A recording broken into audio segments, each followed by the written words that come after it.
यूं ही नहीं मैं बन जाता हूं। कुदरत के कोने कोने से खूबियां खोज लाता हूं। गुणवत्ता की गहराइयों का गोताखोर हूं मैं। यूं ही नहीं मैं रजनीगंधा बन जाता हूं। आपको उत्तराखंड का हाल बताया, साथ में ही हिमाचल का हाल भी बता दीजिए, जहां पर अभी हाल में कांग्रेस की सरकार बनी है।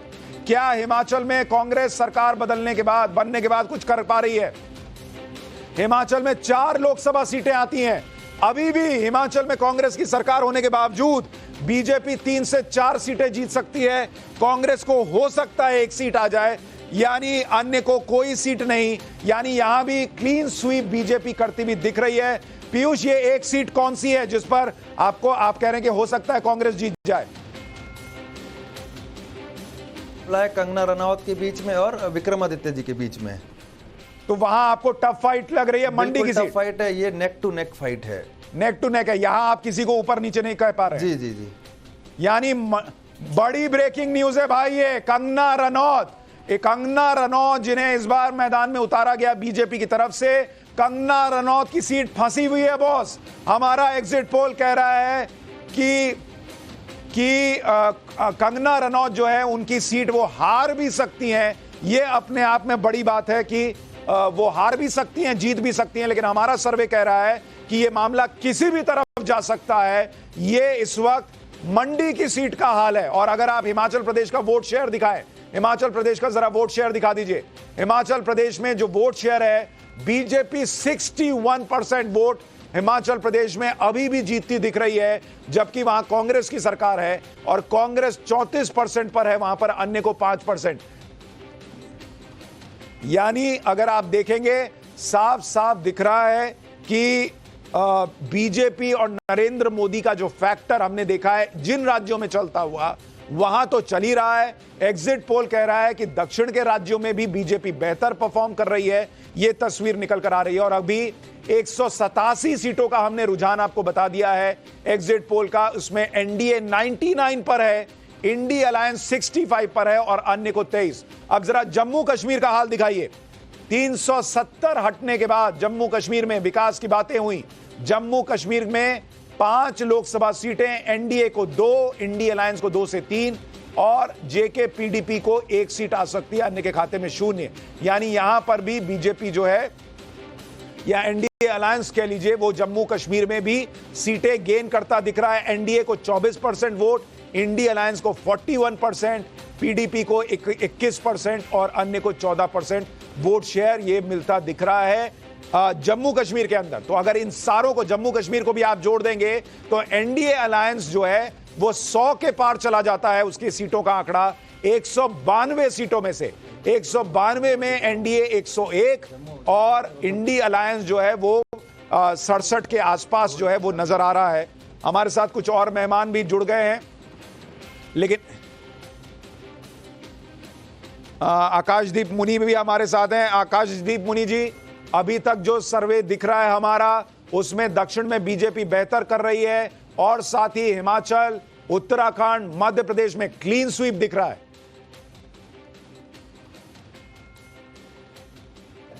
इसमें आप इतना अनुमान नहीं लगा पाएंगे कि ना कि रियल ग्राउंड रियलिटी क्या है, क्योंकि हमने देखा है कि पूरे भारत में, स्पेसिफिकली मैं आज बताना चाहूँगा, 4 स्टेट ऐसे हैं जो पलटी मारेंगे भारतीय जनता पार्टी के अगेंस्ट में।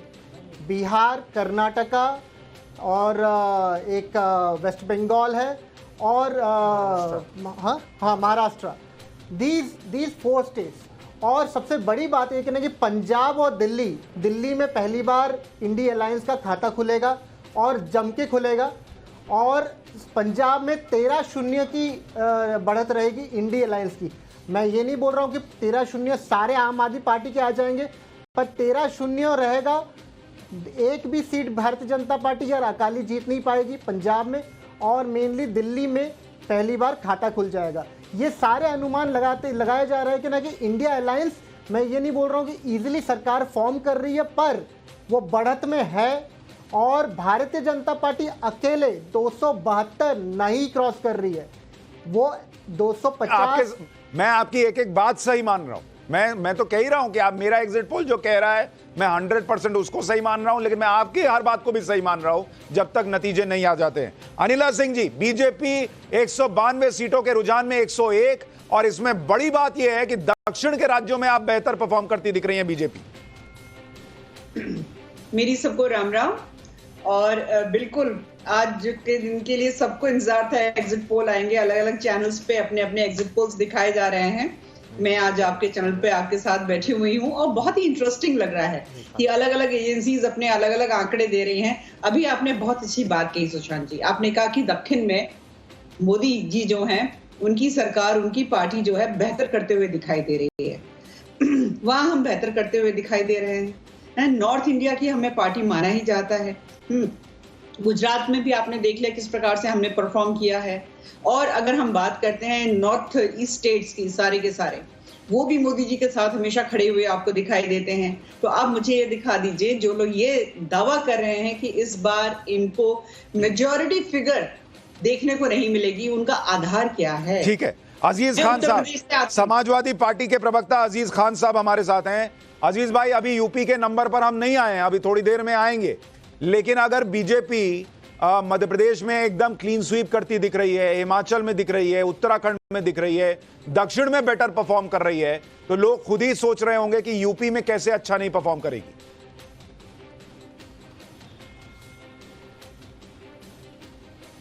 देखिए सर, जो मैं अभी दूसरे चैनल पे भी था और मैंने उनके भी एग्जिट पोल को देखा, मैं ईमानदारी की बात बताऊं कि मैं पता नहीं क्यों मेरा विश्वास जो एग्जिट पोल है उससे खत्म होता जा रहा है।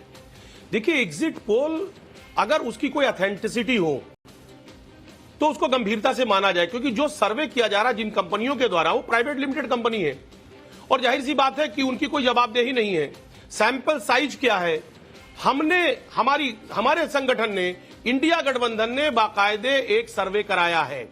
मैं बताऊं, जिन साउथ की बात आप कर रहे हैं, अभी दूसरी जगहों पे मैं था, वहां कर्नाटक की बात आई। मैं ईमानदारी से बताऊं, कर्नाटक में 10 सीट बीजेपी को नहीं आ रहा, उसके अलायंस को 10 सीट मिलना बहुत मुश्किल जा रहा है। अच्छा, आंध्र प्रदेश में यही स्थिति पैदा हो गई है, केरला में यही स्थिति है, तमिलनाडु में यही स्थिति है, तेलंगाना। अजीज भाई, मैं कह रहा हूं जिस तरह, अजीज भाई मेरे 2 पॉइंट है। अजीज भाई आपने कहा, अजीज भाई आपने कहा इंडिया गठबंधन में जो सर्वे किया गया है, अजीज भाई लोकसभा में, सर मुझे कंप्लीट कर लेने दीजिए, इंपॉर्टेंट बात कर रहा हूं सर। मुझे 10 सेकंड दे दे, बात कंप्लीट हो जाए। सर मैं कह रहा हूं, एक लोकसभा में 5000 सैंपल लिए गए हैं और निचले पायदान तक बाकायदे सैंपल लिए गए हैं। इसलिए जो भी ये सर्वे दिखाया जा रहा है, मैं इस बात को अपने साथियों को, कार्यकर्ताओं को, अपने नेताओं को आगाह करना चाहूंगा कि इस एग्जिट पोल पर कतई भरोसा न किया जाए। ये सर्वे सिर्फ देखने के लिए कहीं ना कहीं बेहतर है, लेकिन इसकी जमीन। ठीक है अजीज भाई, मैं आपकी बात मान गया। सुनिए अजीज भाई, देखिए ना अजीज भाई का प्रयास है, अजीज भाई, साथी कार्यकर्ता, साथी नेता अपने काम को। अजीज भाई सर, मैं ये कह रहा हूं, मैं भी आपके साथ कह रहा हूं कि सपा का कोई कार्यकर्ता किसी एग्जिट पोल पे भरोसा ना करे। देखिए, मैंने भी आपकी बात कह दी, हमने थोड़ी कहा कि एग्जिट पोल देख के प्रॉपर्टी हमारे नाम लिख दो। हम तो एग्जिट पोल बता रहे, हमें जो लग रहा बता रहे। दूसरी बात, आपने कहा कि ये सारे एग्जिट पोल पे आपको भरोसा नहीं है क्योंकि ये प्राइवेट लिमिटेड कंपनियां करती हैं। तो इंडिया अलायंस वाला सर्वे क्या सरकारी एजेंसीज ने किया है क्या? आपने भी किसी प्राइवेट एजेंसी को ही दिया है जिसने सर्वे किया है? आपकी प्राइवेट एजेंसी नहीं, हमारी वाली प्राइवेट एजेंसी बिक गई। दूसरी बात, आप जो ये कह रहे हैं कि भाई आपको इस सर्वे पे भरोसा नहीं, ठीक है, मत कीजिए, आपका अधिकार है सर, लेकिन मैं आपको 2014 और 19 का रिकॉर्ड बताता हूं। 2014 के सर्वे में, एग्जिट पोल में बीजेपी की सरकार बनती दिखी थी, बीजेपी की सरकार बनी। भले हमने उन एग्जिट पोल में बीजेपी की कम सीटें बताई गई थी, ज्यादा आई। 2019 के एग्जिट पोल में फिर से बीजेपी की सरकार बनते दिखी थी, फिर से बीजेपी की सरकार बनी, बीजेपी की सीटें कम बताई गई थी, ज्यादा आई। इसलिए एक ट्रैक रिकॉर्ड भी होता है सर, और वो ट्रैक रिकॉर्ड क्या कह रहा है मैं बस आपको याद दिला रहा हूं। अब अपनी बात कहिए सर। मुझे 10 सेकंड सर, मैं ये कह रहा था 2019 और 2014 की परिस्थिति अलग थी, 2024 की परिस्थिति अलग है। पूरा चुनाव का सीन बदला हुआ है। आज आप देखिए कि जो 10 साल जिनको मौका दिया गया वो अपनी उपलब्धि नहीं बता पाए। माननीय मोदी जी जब स्टेज पे जाते थे तो उपलब्धि बताने के बजाय वो पता नहीं क्या क्या बातों को कहते थे। मैं उस पर दोबारा उस बात को कहना नहीं चाह रहा हूं। ये कहीं ना कहीं ये जो चुनाव रहा ये जनता बनाम सत्ता था, जनता चुनाव लड़ रही थी, वो परिस्थिति अलग थी, ये परिस्थिति अलग है। आज मैं सर आपको बताना चाहूंगा और सर ये नोट कर लीजिए 4 तारीख के लिए कि जो परिस्थिति आएगी निकल करके 4 तारीख को, यकीन मानिए ये बिल्कुल लोग यकीन नहीं कर पाएंगे, मीडिया यकीन नहीं कर पाएगी मेन स्ट्रीम की। ठीक है, कितना बड़ा बदलाव है, कोई बात नहीं, जमीनी हकीकत पर बिल्कुल। अगर वो आएंगे तो वो भी दिखाएंगे सर, इसमें क्या है, बिल्कुल वो भी दिखाएंगे। लेकिन अमित हमारे सहयोगी यूपी गए हुए हैं, अभी तो हम यूपी का आंकड़ा बताए भी नहीं है, हो सकता है सपा को उसमें ज्यादा सीटें आती दिखे हों, बाद में फिर अजीज भाई क्या करेंगे। लेकिन अमित भाई ये बताइए कि जैसे हम सिंपल उदाहरण ले रहे हैं कि अभी हाल में मध्य प्रदेश में अगर बीजेपी को रिकॉर्ड जीत मिल रही है तो अचानक से कुछ ऐसा तो नहीं दिख रहा है इस एग्जिट पोल में, वहां भी बीजेपी को क्लीन स्वीप दिख रही है, तो कोई पैटर्न में मिसमैच तो नहीं लग रहा? सुशांत, कहीं से भी कोई पैटर्न में मिसमैच नहीं है। अगर उत्तर प्रदेश की बात कीजिए तो उत्तर प्रदेश में भी आप जब गए तो निश्चित तौर पर जो क्योंकि 50 से ज्यादा उम्मीदवारों को रिपीट किया गया है तो उनको लेकर नाराजगी है। लोग ये इस बात को कह रहे हैं कि उन्होंने ठीक से काम नहीं किया है या 2, 4, 5 मुद्दों को गिनाएंगे, लेकिन हर कोई जो नरेंद्र मोदी का चेहरा है वो इन सब चीजों से इतना बड़ा हो गया है कि उनको समर्थन कर रहा है। दूसरी बात, जो मुद्दे की बात हो रही है, अगर विपक्ष के मुद्दे देखिए तो विपक्ष ने 2 बात को सबसे ज्यादा प्रमुखता से उठाया, एक कि आरक्षण खत्म हो जाएगा और दूसरा संविधान खत्म हो जाएगा। ये दोनों मुद्दे वो हैं कि 2015 के विधानसभा चुनाव बिहार में पूरी के पूरा चुनाव लड़ा गया था विपक्ष की तरफ से कि आरक्षण खत्म होगा। 2019 में भी इसी तरह की बात की गई थी कि मोदी दोबारा आएंगे तो संविधान खत्म हो जाएगा। तो ये दोनों मुद्दे वही हैं जो पहले उठाए जा चुके थे। तो इन मुद्दों को लेकर बीजेपी कांग्रेस ने ज्यादा घेरने की कोशिश की, लेकिन पैटर्न में मुझे बहुत सबसे बड़ा चेहरा आपके हिसाब से आपको ये 192 में 101 जो दिख रहा है ये फाइनल फिगर जाता कहां दिख रहा है? और दूसरी एक चीज मैं आपसे कहूंगा, बड़ी ईमानदारी से कह रहा हूं कि हमारे जितने रिपोर्टर्स ग्राउंड पर गए, कई ऐसे कैंडिडेट थे जिनको लेकर पब्लिक में बहुत गुस्सा था बीजेपी के कि भाई एकदम बेकार काम किया है या हमको पसंद नहीं है। लेकिन वो वोट जो अभी एग्जिट पोल में दिख रहा है ना, वो वोट इसलिए पड़ा है क्योंकि नरेंद्र मोदी को जिताना है। ये बीजेपी की बहुत चिंता की बात है। सुशांत, मैं यही कह रहा था, आप अजीज खान की बात मान लीजिए, अखिलेश यादव के हिसाब से 80 में से 79 सीटें एसपी और कांग्रेस का अलायंस जीत रहा है और एक सीट पर थोड़ी फाइट थी वाराणसी वाली पे और आखिरी दिन उन्होंने कह दिया वो भी हम जीत रहे हैं। तो मान लीजिए ना अजीज खान जी आपको कोई क्या जनता क्या किस शब्द से नवाजेगी मैं नहीं मानता। अखिलेश यादव को क्या कहेगा? 80 में से 79 सीट जीत रहे हैं ना, आप यही कह रहे हैं ना, ग्राउंड रिपोर्ट है आपके पास। इनके सर्वे को आप गलत बता रहे हैं और अपने सर्वे को 80 में से 79 वाले को सही बता रहे हैं। तो आप मानते रहिए, 4 जून को रिजल्ट आएगा, उस दिन आप जरूर बैठिएगा और कहिए हमने 80 में से 79। तब अखिलेश यादव को किस शब्द से संबोधित करेंगे ये आज बता दीजिए आप कि अगर ये 80 में से 79 नहीं जीतते। अजीज भाई जवाब दीजिए, फिर हम अगले राज्य में बढ़ेंगे। सुशांत, एक बात और है, आपने मध्य प्रदेश की एक सीट बात की, वो भी कांग्रेस नहीं जीत रही है, वो भी कमलनाथ की वजह से। छिंदवाड़ा में जितना उनका असर रहा है उसकी वजह से बीच में फाइट है। कांग्रेस की टिकट पर होने के कारण वो हार रहे हैं। अगर हारेंगे तो चूंकि उनका पंजा है इसलिए हार रहे, कांग्रेस की वजह से अगर नहीं हारेंगे, जीतेंगे तो अपनी वजह से जीतेंगे, हारेंगे तो कांग्रेस की वजह से। तो कह रहे हैं कि भाई छिंदवाड़ा है, वहां नकुलनाथ पीछे चल रहे हैं, हारते दिख रहे हैं, फिर भी हमने उनको एक मार्जिन दे दिया कि हो सकता है। हारेंगे तो कांग्रेस के पंजे की वजह से हारेंगे और जीतेंगे तो इसलिए क्योंकि कमलनाथ का पर्सनल वहां पर संबंध है। सुशांत जी, मैं एक बात बोलूं, यहाँ पे 10 सेकंड लूंगा। बोलिए। 6 महीना पहले जितना भी आपके जैसा पत्रकार या बहुत वरिष्ठ पत्रकार या न्यूज एजेंसी कांग्रेस पार्टी या गठबंधन को एकदम डिस्काउंट और कैंसिल करके बैठी हुई थी कि इस बार तो कोई पत्ता ही कोई मतलब ही नहीं है, सुपड़ा साफ। लेकिन फिर भी आज हम जो एग्जिट पोल में बैठे हैं इसमें कम से कम इतना तो आ रहा है कि भाई जो नरेंद्र मोदी जी बोल रहे थे 400 पार 370 प्लस, सब एक जुमला रह गया। तो इससे मेरा दोस्त साथी यहाँ पे बोलते, मैं इनसे बोलूंगा कि भाई अगर 400 पार नहीं हुआ तो आप नरेंद्र मोदी जी को क्या बोलोगे? थोड़ा सा सर बचा के रखिए, अभी 2 मिनट के बाद गुजरात और छत्तीसगढ़ के नतीजे आने वाले हैं। आप तो गुजरात छत्तीसगढ़ दिखाइएगा, उत्तर प्रदेश, बिहार, पंजाब, दिल्ली क्या हुआ, बंगाल क्या हुआ? अरे सब दिखाऊंगा सर, ऐसा थोड़े में उसको खा जाऊंगा, नहीं दिखाऊंगा। अरे सब दिखाऊंगा ना सर, ग्लास फुल और ग्लास हाफ जो तरीका से आपको देखना है वो तरीका से दिखाइए। सर हम आपको कोई एतराज नहीं है। आप बोलिएगा पूरा ग्लास फुल करके दिखा देंगे, आप बोलिएगा पूरा ग्लास खाली करके दिखा देंगे, लेकिन जो दिखाएंगे क्लियर कट दिखाएंगे। यही कहना चाह रहा हूं, निश्चिंत रहिए। नतीजा जो भी आया 4 लाख का आपका ये है, सैंपल साइज है, आप एकदम निष्पक्ष होकर दिखाइए, क्योंकि ये तो अल्टीमेट रिजल्ट नहीं हुआ, लेकिन दिखाने का तरीका सर्कस का जैसा मत कीजिए। अरे सर देखिए, अब आप ये गलत ट्रैक पे जा रहे हैं। हम कैसे दिखाएंगे, हम कब पहले दिखाएंगे? नहीं, आप फिर हमको नहीं पसंद आ रहा ना सर, आप जो बोल रहे हो हमको नहीं पसंद आ रहा। हम आपको रिस्पेक्ट कर रहे हैं, हम अजीज खान को बोल रहे हैं कि हम मान रहे हैं कि ठीक है आपका कार्यकर्ता न माने, आप मेरा थोड़े रन डाउन तय कीजिएगा कि हम पहले किस राज्य का दिखाएंगे। डिबेट शुरू किया था, नहीं, आप इस पे मत जाइए ना सर। अभी देखिए, अभी से आप परेशान हो गए, 67 पे रुके नहीं कि इसको दिखाइए उसको दिखाइए, ये मुझे गलत लगता है। आप लोग इतना बोलने की आजादी की बात करते हैं, लेकिन मेरा रनडाउन क्या होगा ये आप तय करना चाहते हैं। हमको किस राज्य को दिखाना है ये आपको दिखाना है। भाई ये सर्कस लग रहा है, आप मत आइए फिर।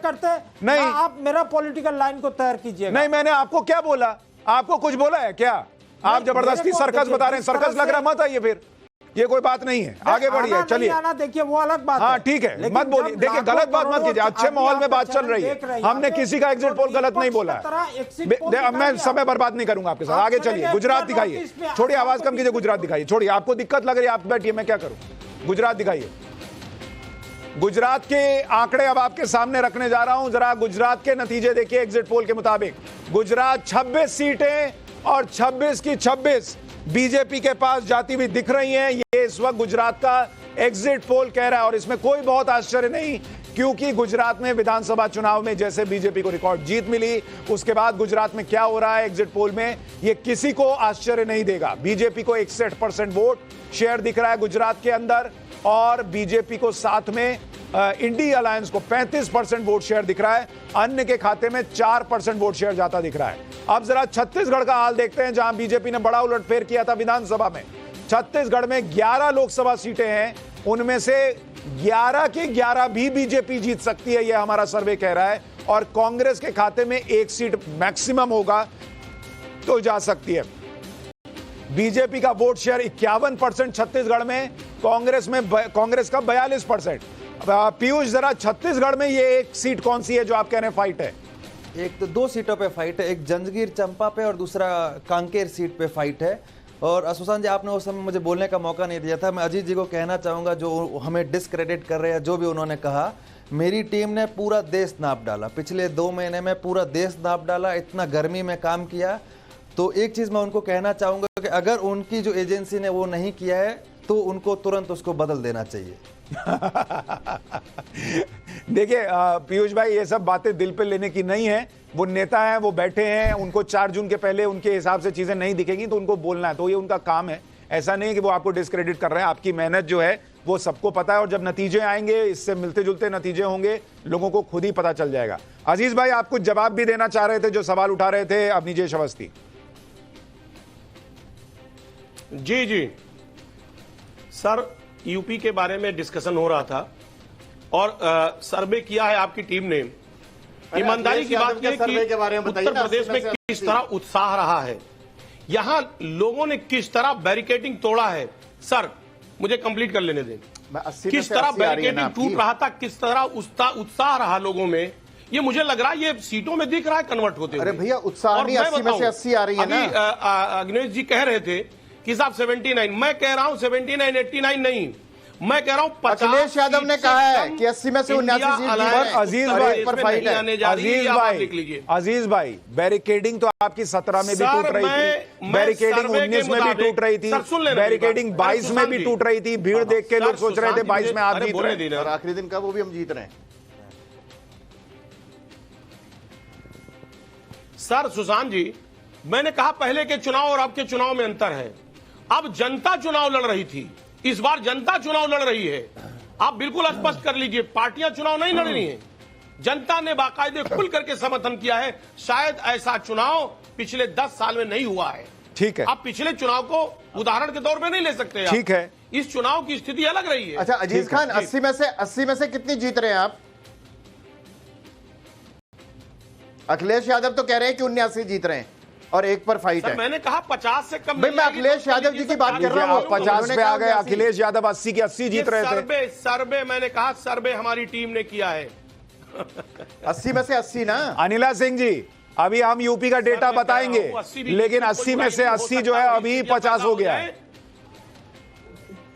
देखिए ऐसा है कि चाहे अजीज भाई बिल्कुल मेरे छोटे भाई की तरह हैं, उत्तर प्रदेश से हैं, तो बिल्कुल राजनीतिक दल अलग अलग हो सकते हैं। मैं कह रहा हूँ 80 पे क्लोज फाइट है। अजीज भाई सुन लीजिए, मैं समझ सकती हूँ, आप हो या कोई और भी विपक्ष का हो, आपको ये 2-3 दिन मिले हुए हैं, 4 तारीख तक मिले हुए हैं, आप अपना गुस्सा जाहिर कर सकते हैं, आप कह सकते हैं ये एजेंसी खराब है, वो चैनल खराब है, आप लोग टोटली बायस्ड हैं, आप लोग देख नहीं रहे हैं कि बैरिकेड तोड़ना तो आप लोगों के कार्यकर्ताओं की आम चीज है ना, कोई नया काम तो नहीं किया उन्होंने। चाहे हमें याद है कि जब अखिलेश यादव जी ने मुख्यमंत्री के रूप में शपथ ग्रहण करी थी, तब भी पूरा स्टेज बैरिकेड सब तोड़ डाला था आपके कार्यकर्ताओं ने, और डिंपल जी ने कहा था आप लोगों की शिकायत भैया जी से करूं क्या, तो वो कोई नई बात आपने नहीं बताई कि बैरिकेड तोड़ दे। बैरिकेड तोड़ने से कोई सीट थोड़ी ना जीत जाता है, पब्लिक और जो है बिदक जाती है कि भैया गुंडागर्दी नहीं चाहिए। अच्छा चलिए, एक चीज करता हूं अनिला जी, अभी यूपी के तो डेटा आना है, लेकिन एक राज्य बड़ा दिलचस्प है, और वो है, इनफैक्ट 2 राज्य हैं, दिल्ली में तो हम बाद में आएंगे। झारखंड का नतीजा बताते हैं एग्जिट पोल का, क्योंकि झारखंड के भी मुख्यमंत्री इस्तीफा दिए और जेल गए। और झारखंड में क्या हुआ है जरा देखिए, 14 लोकसभा सीटें, एनडीए 14 की 14 भी सीट जीत सकती है, यह हमारा एग्जिट पोल दावा कर रहा है, और इंडी अलायंस को 1 सीट आ सकती है। यानी हेमंत सोरेन की गिरफ्तारी का मुद्दा झारखंड में नहीं चला बॉस, झारखंड में सूपड़ा साफ हो रहा है इंडी अलायंस का, यह एग्जिट पोल कह रहा है। और एनडीए का वोट परसेंट देखिए झारखंड के अंदर 58% vote share, INDI alliance 35%। Piyush जरा बताइए, झारखंड में 1 सीट कौन सी है जिस पर लड़ाई है? ये राजमहल वाली सीट है, इस पे जो सोशल इंजीनियरिंग है वो ऐसी ही बन रही है, जहां पे इसलिए फाइट बन गई है। हमारा ज्यादातर ये है कि ये बीजेपी को ही जाएगी। आप जब वहां गए, हेमंत सोरेन की गिरफ्तारी कोई मुद्दा था इस चुनाव में? नहीं, बिल्कुल भी नहीं मिला है। दूसरा मैं आपको एक और यहाँ पे बताऊंगा, यहाँ पे ओबीसी और आपका ट्राइबल है। ओबीसी हमेशा से ट्रेडिशनल आपका बीजेपी का वोटर है, लेकिन इस बार हमें देखने को मिला है कि ट्राइबल्स जो है वो भी बीजेपी की तरफ शिफ्ट हो गए। ओह, यानी क्या ये असर हो सकता है, आपको लग रहा है अवनीजेश अवस्थी की द्रौपदी मुर्मू को जो एक राष्ट्रपति बनाया गया, एक आदिवासी को, क्या वो फैक्टर काम कर रहा है इस चुनाव में? सुशांत, न सिर्फ द्रौपदी मुर्मू को राष्ट्रपति बनाया इसका, बल्कि जिस तरीके से कांग्रेस और बाकी पार्टियों ने जिस तरीके की टिप्पणियां की उस राष्ट्रपति पर, उनके उम्मीदवारी पर, उसके कारण समूचा आदिवासी समाज के भीतर जो रोष और क्रोध है इन पार्टियों के प्रति, उसका आप कल्पना नहीं कर सकते। ठीक है, आकाशदीप मुनि जी, दोनों आकाशदीप मुनि जी, 1 मिनट। आकाश, मेरा सवाल तो सुन लीजिए आकाश भाई। मैं ये कह रहा हूं कि दिल्ली और झारखंड ये 2 राज्य थे जहां के मुख्यमंत्रियों की गिरफ्तारी का मुद्दा बहुत जोर शोर से उठाया गया। झारखंड में हमारा सर्वे कह रहा है कि हेमंत सोरेन की गिरफ्तारी का कोई मुद्दा नहीं था। देखिए सुशांत जी, पहली बात तो द्रौपदी मुर्मू जी के इशू पे मैं बताना चाहूंगा कि ग्रास रूट पे, झारखंड पे, उस पर कोई असर नहीं पड़ेगा। वो उड़ीसा से है, मैं उड़ीसा को बहुत अच्छी तरह जानता हूँ, मैं खुद उड़ीसा से हूँ, और द्रौपदी मुर्मू के इशू पे कोई असर नहीं है ग्रास रूट रियलिटी पे। एक और चीज़ बताना चाहूँगा, दिल्ली में आज तक आम आदमी पार्टी की सरकार में, आपके दिखाने से पहले बताना चाहूँगा कि दिल्ली में आम आदमी पार्टी की आज तक लोकसभा में 1 भी सीट नहीं है। इस बार आएगी, इस बार पहली बार दिल्ली से आएगी, आम आदमी पार्टी की भी आएगी और कांग्रेस की भी आएगी। दिल्ली से आएगी, और दिल्ली से आएगी पक्का? और क्यों? हाँ, मैं आपको अभी वो बता रहा हूँ, 2004 जून को दिखा दीजिएगा। कौन सी सीट आ रही है, कौन सी सीट आ रही है, नाम लीजिए। मैं बोल रहा हूँ कि ना कि दिल्ली में, अरे नाम बताइए ना कि चांदनी चौक आ रही है, बात है। मैं तो आप मुझे हैकल करना बंद करो। मैं आपको बता रहा हूँ कि ना कि अवस्थी जी बहुत हैकल करने की कोशिश कर रही है। 8 बोल रहे, मैं कह रहा हूँ 7 सही कह रहे हैं, हैकल कर हार रही है सिर्फ दिल्ली। अच्छा ठीक है, मैं तो बस पूछ रहा हूं, हो सकता है आप सही कह रहे हो सकता है दिल्ली में आपकी सीटें आ जाए। हमारे सर्वे में क्या है ये हम अभी थोड़ी देर में बताएंगे। पीयूष, आप कुछ जोड़ना चाह रहे हैं? सुशांत जी, मैं एक बहुत ही इंटरेस्टिंग फैक्टर बताऊंगा। अक्रॉस इंडिया जो ट्राइबल वोटर था वो हमेशा से कांग्रेस का ट्रेडिशनल वोटर था। कहीं कहीं पे कुछ राज्यों को अगर छोड़ दे, राजस्थान को छोड़ दे, तो बाकी अक्रॉस इंडिया ट्राइबल वोटर जो है वो अभी बीजेपी की तरफ शिफ्ट हो गया है। और ये बड़ा शिफ्ट है क्या? जी, ये बड़ा शिफ्ट है। मतलब जो कांग्रेस से आप शिफ्ट होकर बीजेपी की तरफ जाते तो ये बड़ा शिफ्ट है। ये बड़ी आप बात बता रहे हैं कि ट्राइबल वोटर जो है वो शिफ्ट हुआ है। ऐसे में एक बड़ा सवाल खड़ा होगा अजीज भाई कि आप लोग बार बार ये कहते रहे कि द्रौपदी मुर्मू का अपमान कर दिया, राष्ट्रपति का अपमान कर दिया, लेकिन हमारा सर्वे तो कह रहा है कि जो आदिवासी वोट बैंक है वो कांग्रेस को छोड़कर जा रहा है बीजेपी के पास।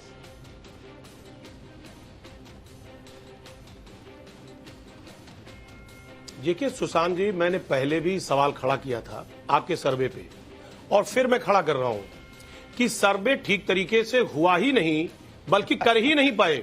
मैं कह रहा हूं बूथ वाइज अगर सर्वे देखा जाए, 4000 वोटर है, आप 5 लोगों से पूछ रहे हैं, हो सकता है कि उस बूथ पर आप बात कर रहे हो जहां वो बीजेपी के सपोर्टर हो। तो ये तो आपके साथ भी हो सकता है, कर पाएंगे आपकी 295 सीटों वाले सर्वे में भी तो ये हो सकता है। इस पे बात नहीं किया जा सकता। सर हमारे यहाँ जो सर्वे हुआ है हमारे अपने लोगों ने किया है, तो अपने ही लोग तो गड़बड़ करते हैं सर। वो आपको आकर बताएंगे कि आप हार रहे हैं तो आप उनको गाली दीजिएगा। सुनिए ना सर अरे सर सुन ले, अरे सर गाली अब आप बात सुन ही नहीं रहे। 5000 सैंपल लिए गए हैं, कितने सैंपल आपके द्वारा लिए गए हैं जरा बता दें, ये बैठे हुए हैं सर। 4 लाख का सैंपल साइज है हमारा सर, 4 लाख का। एक लोकसभा में कितने लिए गए? एक लोकसभा में पीयूष भाई कितना लिया है बताइए जरा इनको।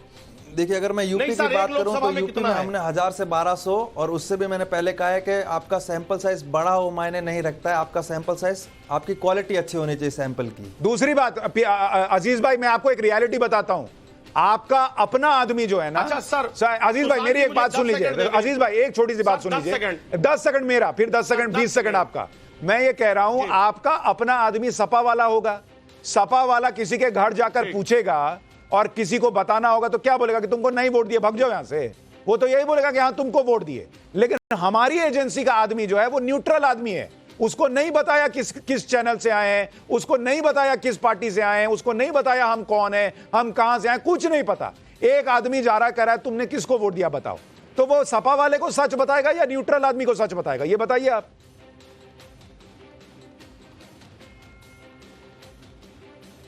देखिए सुशांत भाई, मैं उसी बात को स्पष्ट करना चाह रहा था कि क्या इन्होंने अपने सर्वे में नौजवानों से जो 18 से 28 के बीच में उनसे सवाल किया? क्या इन्होंने किसानों से सवाल किया? प्रॉपर वे में किसानों के बीच में गए? नहीं गए।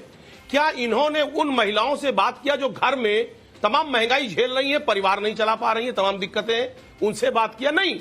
चले गए नुक्कड़ चौराहे पे पूछ लिया, इधर उधर चाय के होटल पे पूछ लिया। क्या उससे स्पष्ट हो पाएगा? उससे कैसे पता चल पाएगा कि सत्यता क्या है? सच चीज तब निकल के आएगी जिनको अग्निवीर। मैं तो देखिए एक सिंपल सा सवाल पूछा अजीज भाई, आ रहा हूं अमित भाई, आ रहा हूं, सिंपल सा सवाल कि आपके घर का एक आदमी सर बड़े लेवल पे उनसे पूछा जाए तो वो दर्द बताएंगे। आपके घर का कोई एक आदमी आपके पास आएगा और आप उससे पूछिएगा कि बताओ मुझे कितनी सीट आ रही है, मैं जीत रहा हूं कि नहीं, बोलेगा कि आप जीत रहे हैं। न्यूट्रल आदमी को ना सच बताएगा सर, आपको कैसे मुंह पे बोल देगा कि आप हार रहे हैं? आप बमक जाइएगा, कहेगा नहीं आऊंगा तुम्हारे फंक्शन में, नहीं आऊंगा पार्टी में। अमित भाई कुछ बोल रहे हैं, अमित भाई बोलिए, अमित भाई बोलिए। जमील भाई एक चीज पूछूंगा कि इससे पहले कुछ कर्नाटक के सर्वे भी आए थे, कर्नाटक के सर्वे में कांग्रेस को जीतते दिखाया गया था, तेलंगाना के सर्वे में कांग्रेस को बढ़त दिखाई गई थी, उसमें भी तमाम जो एजेंसीज थी, यही सब जो एजेंसीज है चैलेंज के लिए काम करते हैं। आपको जब दिखाया गया था हिमाचल प्रदेश में कांग्रेस को जीतते हुए, तो वो सर्वे सही थी, और जो दूसरे में जिसमें अगर थोड़ा पीछे दिखाया जाएगा तो वो सर्वे गलत कैसे हो सकता है, इसको थोड़ा देखना पड़ेगा मुझे। लेकिन अमित भाई देखिए आपको थोड़ा सा ये भी देखना होगा कि अजीज भाई आज बैठकर बिना रिजल्ट आए ये तो नहीं बोलेंगे कि बीजेपी जीत गई है, उनको भी तो कुछ बोलना है, डिफेंड करना है अपने आप को, तो बोलेंगे। तो उतना तो अजीज भाई को आपको जगह देनी होगी। रिजेक्ट ही नहीं करना चाहिए, आप उसको सवाल इस तरह से नहीं करना चाहिए। देखिए इस पूरे इलेक्शन में अगर आप देखिए जमीन पे हम लोग गए हैं, मैं 45 डिग्री 48 डिग्री टेम्परेचर में बहुत जगह गया हूं, और वहां पे जो देखा है कि एक नाराजगी है, इसमें कोई दो राय नहीं है कि लोगों में एक नाराजगी दिखी। लेकिन जिस तरह से आप लोग को एक सब्स्टिट्यूट बनना था, मुझे नहीं लगता है कि अपोजिशन ने उस तरह से लड़ाई लड़ी।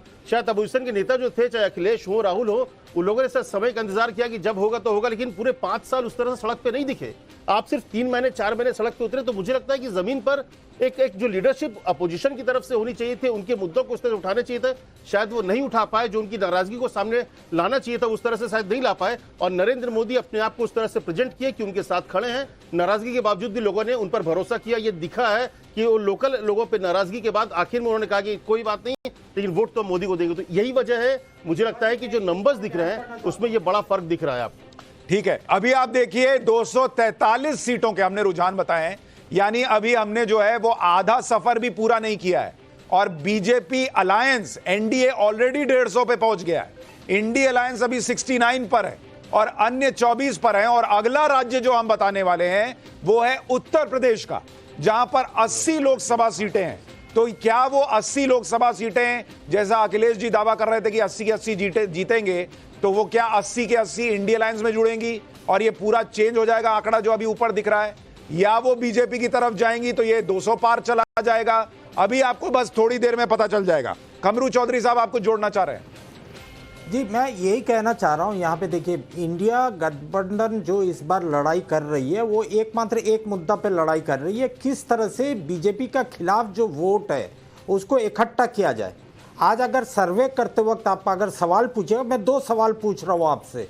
एक सवाल ये है, क्या आप महंगाई से परेशान हैं? आपका जवाब क्या रहेगा? हाँ। फिर दूसरा सवाल मैं जवाब भी आप ही दे दिए। सुशांत, इसका जवाब मैं देता हूं। आप भी सुशांत जी, ये कोई बात हुआ? मैं जब सवाल पूछ रहा हूं आपसे तो उसका जवाब तो ले लेंगे बाद में, पहले तो सवाल तो सुन लो। आपने जवाब कहां देने दिया? आपने कहा मैंने पूछा महंगाई है, आप कहेंगे हाँ। ये मेरा जवाब आपने कैसे दे दिया? नहीं, तो आप क्या जाकर वोटर को सर्वे में पूछोगे कि आप भाजपा को वोट दिया कि कांग्रेस को दिया? अरे कैसे बात कर रहे हो आप? तो क्या सर्वे में क्या पूछा? वाला बैठा हुआ है, पूछिए किस मुद्दे पे सवाल पूछते हैं। अरे भाई, तो डायरेक्ट सवाल कोई सर्वे वाला आज तक नहीं पूछता है। नहीं पूछता है।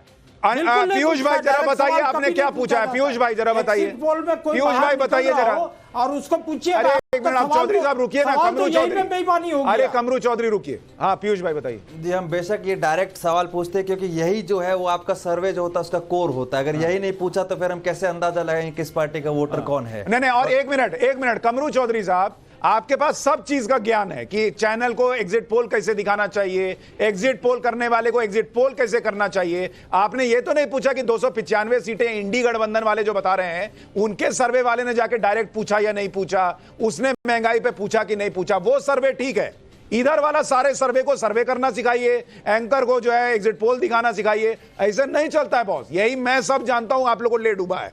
अब निजेश अवस्थी, मुझे ये बताइए, 150 अभी 243 में से आ गया है, क्या अभी तो हाफ वे मार्क भी नहीं है, यहां से आपको कहां जाता दिख रहा है ये आंकड़ा?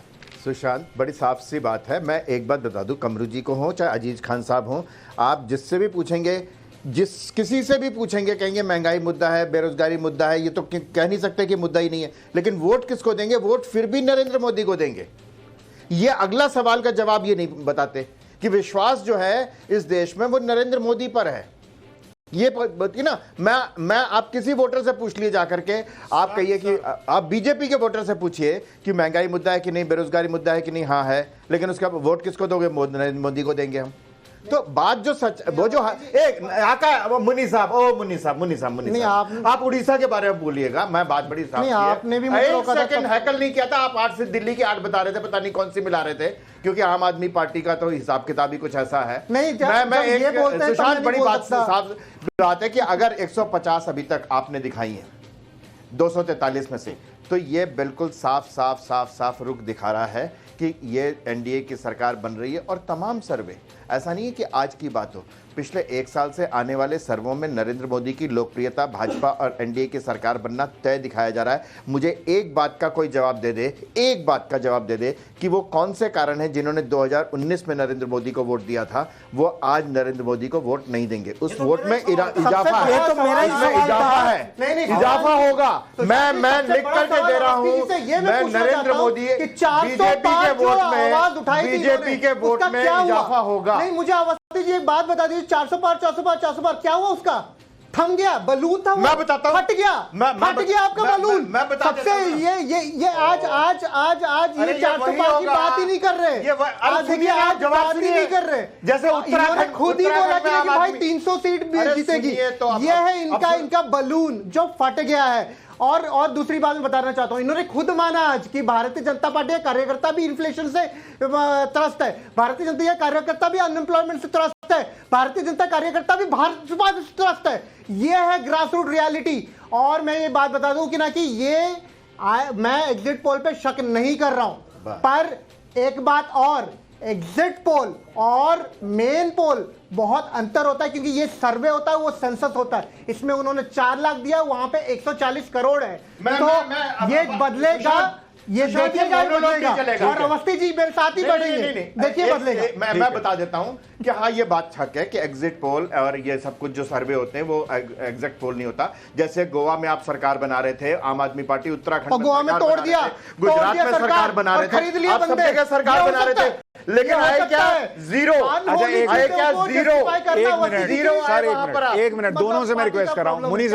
मुनी साहब देखिए, ऐसे ही कुछ एग्जिट पोल्स ने आपकी दिल्ली में सरकार बताई थी 65 सीटें 60 सीटें। तो मैं बिल्कुल हाँ ठीक है। मुनी साहब मुझे ये बताइए, अगर आज की डेट में मान लीजिए एनडीए की आपको दिखे कि 340 सीटें आ रही, मान लीजिए मैं कह रहा हूं, या बीजेपी को 300 सीट आ रही है, एनडीए 340 आ रही है, आप इसमें खुश हो जाएंगे कि इनको 400 नहीं आया? देखिए सुशांत जी, अब आप हंसिए मत, रुकिए। देखिए सुशांत जी, मुझे लगता है मेरे गणित के हिसाब से एनडीए को हंसने दे रहे हो ना रोने दे रहे हो उनको? चलिए, जब हो गया कुछ मैं बोल लूं, आप कह रहे हो कि भारतीय जनता पार्टी 50 से 70 सीट हार रही है पिछली बार से। भारतीय जनता पार्टी 50 से 70 सीट हार रही है। मेरे गणित के हिसाब से 240 से लेके 260 के बीच में हो सकता है, मैं गलत हूं, मैं ये नहीं